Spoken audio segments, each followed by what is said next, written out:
My name is Lily and today we're making KFC. How are you guys doing? How is 2025? Hope everything is okay. So to my new subscribers, thank you so much for joining us.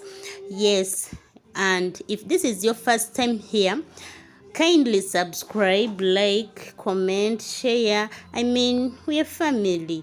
So today I'm making KFC just like I told you. Leave alone the KFC we did some time back. You know, your original jewetaga.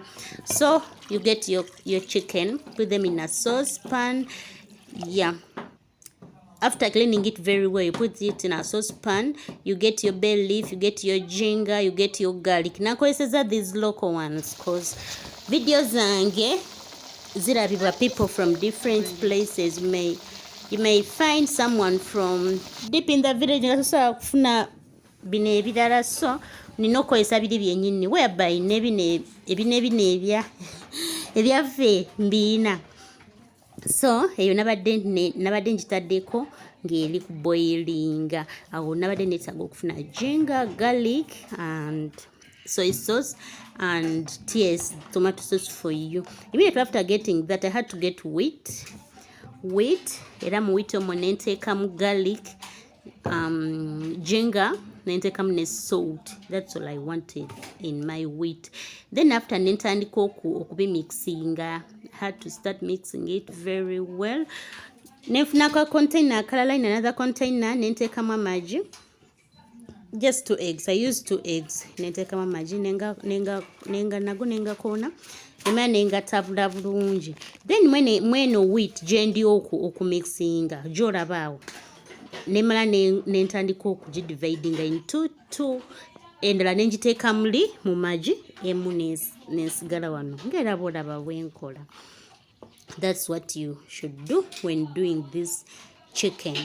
So boto nogifuna nomala notabula bulungi ne byetabula bulungi. Sikusanga ng'ebimu byekutte ebimu biri bitya. So I got another dish omwe natedda soy sauce, nenteekamu TS tomato sauce, then nenteekamu still ginger and garlic n'obunnyo butonotono, then nenteekamu enkoko yaffe yabadde evuddeko kusigiri nga nabazze ogiboilinga.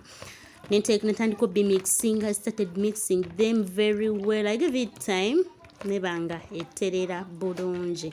Bwe nti olumaze nenfuna ka paper towel nenjiteeka aside. Ng'era bw'olabaawo.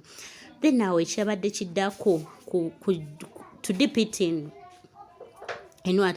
In my flour, in my wheat. Ng'era bw'olaba osooka n'ogiteekamu, then n'ogiteekamu magi, n'ogiteekamu bulungi, n'ogitabulamu bulungi ne gagibuuna bulungi, and then you bring it back mu wheat still. Era n'ogiteeka mu wheat, era still n'ogidipinga. Then immediately after there, n'ogiteeka mu butto, era obeera omutadde ebbali aba atandise okubuguma. Bw'otyo n'ogiteeka mu butto. You repeat that process according to the thing you have, according to the pieces you have.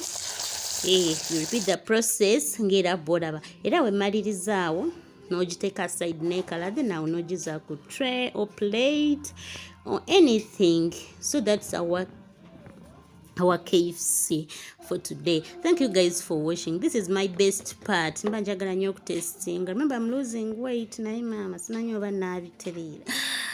Thank you guys for viewing the video. Thank you for watching. I love you. My name is Lillian. Don't forget to subscribe, like and share. Yeah.